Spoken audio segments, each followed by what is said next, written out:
आज डिस्कस करेंगे thermodynamics systems और उसके टाइप्स के बारे में। जो थर्मोडायनामिक सिस्टम है वो क्या होता है, उसके कौन कौन से टाइप्स होते हैं। अगर हम थर्मोडायनामिक्स की बात कर रहे हैं तो मतलब है, थर्मो का मतलब है हीट से और डायनामिक का मतलब है उसके मोशन से। तो हम बात कर रहे हैं हीट इन मोशन की। और अगर हीट इन मोशन के हम सिस्टम की बात कर रहे हैं तो ऐसे सिस्टम की हम बात कर रहे हैं जिसके अंदर हीट मोशन करेगी। कोई भी सिस्टम है जिसके अंदर हीट हम देते हैं और उसका जो अंदर का मैटर है उसकी एनर्जी या मास ट्रांसफर होता है या नहीं होता अकॉर्डिंग टू हीट चेंज, उसको हम सिस्टम बोलते हैं। तो सिस्टम हमारा कोई भी हो सकता है। बॉयलर हमारा एक सिस्टम हो सकता है, थर्मोडायनेमिक सिस्टम। इंजन हमारा एक थर्मोडायनेमिक सिस्टम हो सकता है। रेफ्रिजरेटर हमारा एक थर्मोडायनेमिक सिस्टम हो सकता है। एयर कंडीशनर हमारा थर्मोडायनेमिक सिस्टम हो सकता है। मीन्स जिसके अंदर हीट हमारी यूज होगी तो उसको हम थर्मोडायनेमिक सिस्टम बोलेंगे। अगर हम उसकी स्टडी करेंगे तो हमें डिफरेंट टाइप्स उसके मिलते हैं स्टडी के दौरान। तो सिस्टम क्या है?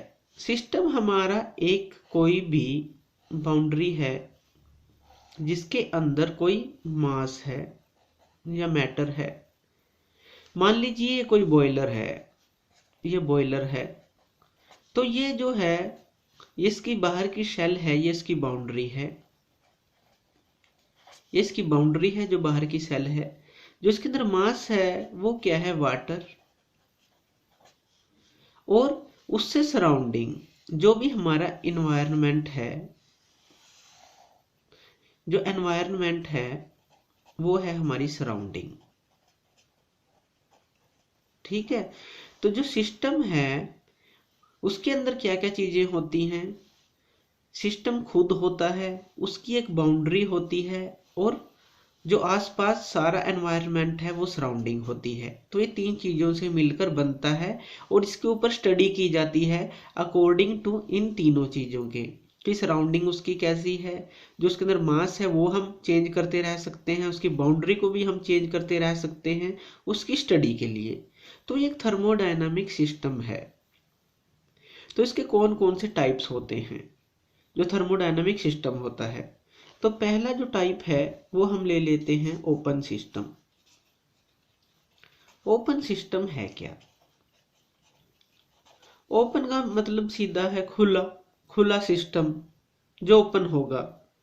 तो ओपन का क्या मतलब है कि ये खुला है, चाहे इससे कोई मास ट्रांसफर कर ले, चाहे इससे कोई एनर्जी ट्रांसफर कर ले। दोनों चीजें जिससे ट्रांसफर हो, खुला सिस्टम है, ओपन सिस्टम है, मास भी ट्रांसफर होगा, एनर्जी भी ट्रांसफर होगी। इसका कौन सा एग्जाम्पल है? जो हमने ये लिया बॉयलर, इसका एक बहुत अच्छा एग्जाम्पल है। हम बॉयलर लेते हैं, बॉयलर के अंदर हम वाटर को हीट देते हैं, इसको हम हीट देते हैं। तो क्या होगा? हीट देने से जो हीट की एनर्जी है ये वाटर के अंदर जाएगी और वाटर वेपर में कन्वर्ट होगा। जब वाटर वेपर में कन्वर्ट होगा तो वो कहाँ पे जाता है? हमारा टरबाइन पे। टरबाइन पे हम इसकी एनर्जी को यूज कर लेते हैं और उसको हम मैकेनिकल एनर्जी को इसकी इलेक्ट्रिकल एनर्जी में चेंज कर लेते हैं जनरेटर की हेल्प से।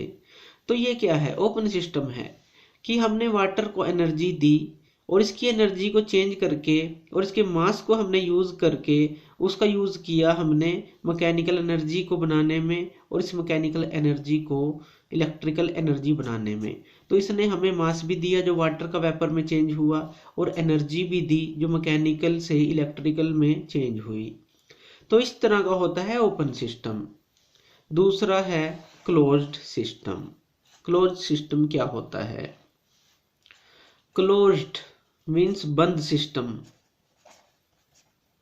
बंद मतलब ये बंद होगा, ओपन सिस्टम की तरह खुला नहीं होगा जिससे हम मास और एनर्जी दोनों को ट्रांसफर कर सकें।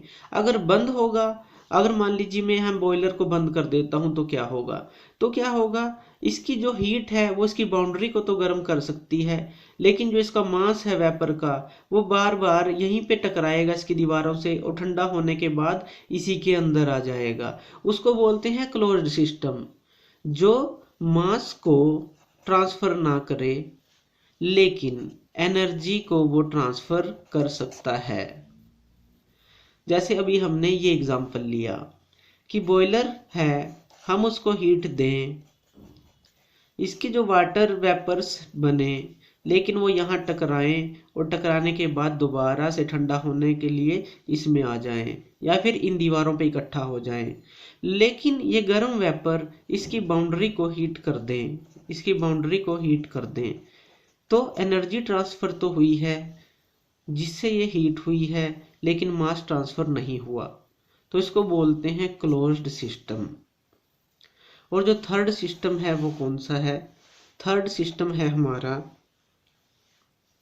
Isolated system.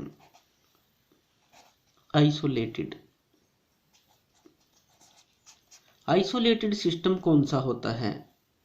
आइसोलेटेड सिस्टम क्या है? आइसोलेट का मतलब होता है अलग होना। अलग का मतलब क्या है कि ये दोनों चीजों से अलग है, ये कुछ भी ट्रांसफर नहीं करेगा, ना तो मास ट्रांसफर करेगा ना एनर्जी ट्रांसफर करेगा सराउंडिंग को, तो सराउंडिंग से ये अलग रहेगा। तो ये किस तरह का सिस्टम है? अगर हम एक थर्मस लेते हैं, मान लीजिए हमारे पास एक थर्मस है, हम उसको क्या करते हैं, इंसुलेट रखते हैं सराउंडिंग से और उसके अंदर हम गर्म चाय डाल देते हैं, ये हमारी हॉट टी है।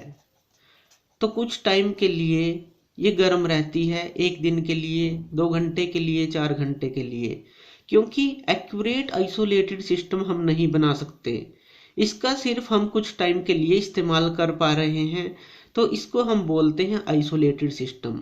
ना तो ये इसके मास को ट्रांसफर कर रहा है और ना ही इसकी हीट को, क्योंकि थर्मस कभी भी बाहर से गर्म नहीं होता और ना ही उसके अंदर जितनी चाय है वो अपने आप कम होती। तो थर्मस जो है एक अच्छा एग्जांपल है आइसोलेटेड सिस्टम के टाइप का, लेकिन वो कंप्लीटली आइसोलेटेड सिस्टम नहीं है, क्योंकि ये कुछ टाइम के लिए उसकी हीट और मास को तो रोक सकता है लेकिन उसकी हीट को नहीं रोक पाता। तो इस तरह से वो क्लोज सिस्टम में कन्वर्ट हो जाता है कुछ टाइम बाद। तो ये होता है आइसोलेटेड सिस्टम। तो ये है थर्मोडायनामिक सिस्टम के 3 टाइप, ओपन, क्लोज और आइसोलेटेड। थैंक यू ये वीडियो देखने के लिए, और ज़्यादा अपडेटेड वीडियोस के लिए आप मेरे चैनल लर्न एंड ग्रो पे मुझे सब्सक्राइब कर सकते हैं। Thank you.